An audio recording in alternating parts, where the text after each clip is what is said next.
terus terang ya, ini barangkali karena kemarin saya masih komunikasi, masih enjoy, beliau masih tenang. Pak Novanto tadi juga kita komunikasi, beliau masih nyaman, dan strategi itu beliau juga masih tidak ada masalah. Tetapi barangkali karena begitu gencarnya tekanan, sekali lagi kami pun menempuh cara-cara melaporkan katakanlah media, itu karena kami merasa betul bahwa kali ini betapa media itu kuatnya untuk menggempur seorang Setia Novanto. Tetapi pada hakikatnya sesungguhnya adalah Pak Setia Novanto mengundurkan diri bukan karena dia bersalah, tapi lebih kepada bahwa moral dikedepankan dan dia akan bertanggung jawab bahwa tidak berbuat seperti yang dituduhkan. Seperti itu, Mbak. Oke. Apa tuduhan yang paling menekan klien Anda, Pak Setia Novanto, Bang Rasman? Pak Novanto mengatakan kepada saya bahwa sebenarnya beliau itu hanya bicara apa adanya. Tidak ada yang istimewa dari pembicaraan itu. Sebagai mantan seorang pengusaha, beliau itu berkomunikasi. Dan pertemuan itu justru diminta oleh Bapak Ma'ruf Samsudin sendiri. Beliau layani. Kemudian ada bertemu lagi di Ritz-Carlton. Bertemu lagi. Ini kok ada justifikasi bahwa kemudian sudah jelas-jelas ada barang bukti yang diragukan keabsahannya. Ada data-data yang tidak valid. Ada keterangan-keterangan yang berbeda. Tapi kok terus digempur sebulan? Saya luar biasa Pak Setia Novanto masih bisa senyum. Maka saya katakan sampai akhirnya kami tadi melaporkan kemarin ke Dewan Pers. Dan tadi sudah ada titik temu bahwa ada unsur pelanggaran yang kami akan dimediasi. Dan Pak Setia Novanto dari ketika saya buka saja di sini hasil rapat kami tadi dengan Dewan Pers di mana Pak Leo Batubara mengatakan ada satu titik bahwa ada satu media yang memang pada satu poin dia telah melakukan tindakan yang tidak sesuai dengan kode etik jurnalistik. Di sana tidak memberi ruang kepada Pak Setia Novanto untuk menyampaikan bahwa dia tidak bersalah. Ruang itu tidak ada. Jadi dihakimi secara keinginan publik sedemikian rupa. Ini luar biasa gempurannya. Barang bukti pencurian tidak ada, yang dicuri tidak ada, dana yang dicuri tidak ada, rekamannya tidak jelas, dihukum. Orang seperti mau ngapain negara ini gitu loh. Maka saya minta pakar-pakar. Beberapa hari yang lalu ada 8 pakar yang mengatakan bahwa barang bukti tidak dapat ditemukan, bahwa tidak jelas siapa pengadunya, siapa pelapornya, siapa terlapornya. Dr. Muzakir mengatakan, Andi Hamzah mengatakan, tapi kita tidak memaksakan diri. Terus siapa yang harus pegangan kita? Saya sebagai orang hukum. Ini benar-benar membuat saya confused. Abang. Ini confused dalam penegakan hukum. Ya, Bang Rasman. Ya, Bang Rasman. Apa keputusan yang dilakukan oleh Pak Setia Novanto untuk mengundurkan diri dilakukan pada saat ini juga kita masih berada di depan sidang atau di ruang sidang MKD di mana keputusan belum diketuk dan belum dirilis begitu ya kepada masyarakat atau rakyat Indonesia yang sedang menyaksikan. Apa yang menjadi keputusannya untuk kemudian melakukan pengunduran diri sebelum sidang MKD ini putus pada kesimpulannya? Ya, beliau kan mengikuti perkembangan di persidangan. Bayangkan semua dapat tekanan. Seolah-olah kalau nanti ada putusan atau anggota majelis hakim, mahkamah, kehormatan dewan, saya lawyer, saya keberatan mereka pakai baju merah putih toga. Itu lawyer profesi, sumpah profesi. Itu para mereka yang anggota dewan itu tidak berhak memakai itu sebenarnya. Tetapi saya pahami. Tapi karena dalam masalah Mahkamah Konstitusi, kenapa Pak Novanto mengundurkan diri? Lebih kepada Pak Novanto dia ingin membuktikan kepada publik karena besarnya tekanan dia tidak masalah. Monggo saya mengundurkan diri, silakan kalian ambil jabatan ini, tetapi dia akan menunjukkan bahwa dia tidak bersalah dan tetap akan melakukan upaya hukum yang sebaik-baiknya dan sebenar-benarnya. Oke, apakah akan ada keterangan pers dalam waktu dekat ini, Bang Rasman, soal pengunduran diri Pak Setia Novanto sebagai Ketua DPR? Seperti itu. Saya juga akan segera berkoordinasi dengan beliau dan kita akan komunikasi seperti apa nanti kita mau lihat. Tetapi kan ada persoalan-persoalan yang lain yang ini tidak akan bisa berhenti. Ada di Dewan Pers, ada di KPI, ada di Mabes, ini akan tetap berjalan. Begitu juga dengan Jaksa Agung. Ini kalau kita cerita etika, saya pun berharap Jaksa Agung mengundurkan diri aja deh. Iya, mengundurkan diri aja. Itu menurut saya. Baik, Bang Rasman. Oke, Bang Rasman, silakan sampaikan keberatan-keberatan nanti pada proses penyelidikan. Terima kasih Bang Rasman sudah bersama kami sudah catat tadi informasinya. Terima kasih ya Bang. Selamat malam.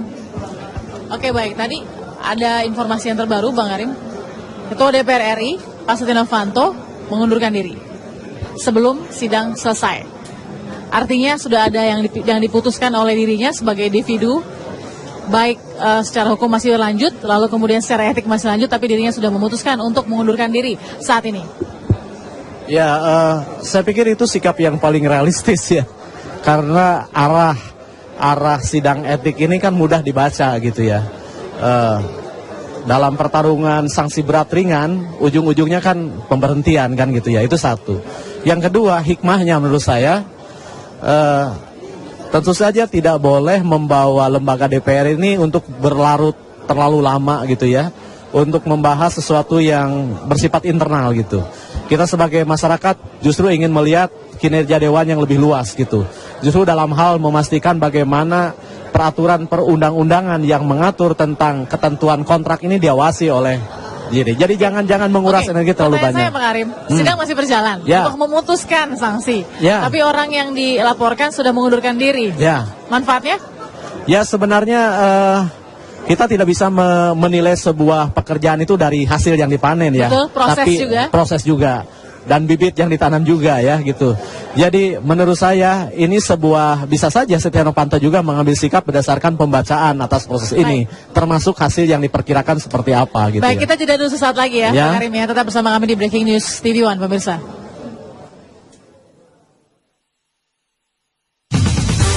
Sejauh ini sudah 15 anggota MKD yang menyatakan pendapat untuk memberikan sanksi kepada Ketua DPR Setia Novanto terkait kasus Papa Minta Saham. Dari 15 anggota MKD yang menyatakan pendapat, 9 diantaranya memberikan sanksi sedang, artinya memecat Ketua DPR atau memecat Setia Novanto dari posisi Ketua DPR. Sementara 6 lainnya memberikan sanksi berat yang artinya ini akan dilanjutkan kepada panel, pembentukan panel yang kemudian menyertakan masyarakat dari luar yang mereka nyatakan akan lebih netral dalam menilai kasus ini dibanding anggota DPR sendiri, dan ini mungkin akan membutuhkan waktu selama 3 bulan sampai kemudian akhirnya diputuskan apakah akan diberhentikan dari anggota DPR atau tidak. Dari 15 anggota MKD yang sudah memberikan pendapatnya, yang memberikan sanksi berat adalah Dimyati Natakusuma dari fraksi P3, kemudian dari PDI Perjuangan M. Prakosa, Sufmi Dasko dari fraksi Gerindra, kemudian Supratman dari fraksi Gerindra, Adis Kadir dan juga Ridwan Bae dari fraksi Partai Golkar memberikan sanksi berat. Artinya sampai saat ini ada 6 orang yang memberikan sanksi berat dan juga 9 lainnya memberikan sanksi sedang. Dan pemirsa, kita akan mencoba bergabung dengan reporter Berita 1 TV yang saat ini berada di gedung DPR MPR Senayan, Jakarta. Ada Andika Perdana di sana. Andika, bisa digambarkan bagaimana situasi di sana? Tinggal 2 orang lagi yang harusnya memberikan pendapat tetapi kemudian diskors untuk sholat maghrib. Ya baik Tasya, dan dengan perkembangan yang terjadi hingga saat ini di MKD DPR, kita sudah melihat dan menyaksikan dan bisa menyimpulkan di mana dari hasil tadi sidang yang digelar dengan menyampaikan pendapat dari anggota MKD yang hadir di sini, yang dapat disimpulkan ada pola di mana partai pendukung Setia Novanto baik dari Golkar, Gerindra, P3 menyatakan pelanggaran berat yang untuk membentuk panel, lalu partai yang awalnya dan masih bersikap tidak mendukung terhadap Ketua DPR Setia Novanto seperti PDIP, Nasdem dan yang lainnya menyatakan pelanggaran sedang dengan tidak membentuk panel. Nah, ini adalah tadi kami sempat juga berbicara dengan pengamat politik Yunarto Wijaya bahwa ini adalah satu hal yang harus disikapi oleh publik dengan kritis, di mana ia menyampaikan dari partai pendukung Setia Novanto yang menyampaikan perlu dibentuk panel. Kami juga akan mengajak Anda untuk melihat situasi terkini di sini. Dimana kami lanjutkan kembali. Menurut pengamat politik tersebut bahwa dengan adanya pelanggaran berat yang ditetapkan oleh partai-partai pendukung Setia Novanto adalah langkah dan upaya untuk menyelamatkan lagi Setia Novanto, di mana dengan panel yang ada saat ini menjadi peluang untuk masih dapat dan bisa menentukan apakah benar diputus bersalah atau tidak terhadap Ketua DPR Setia Novanto. Dan kita sedikit melihat ke belakang dengan adanya beberapa pertanyaan dan pernyataan termasuk dari tadi yang disampaikan dalam sidang. Kita masih menunggu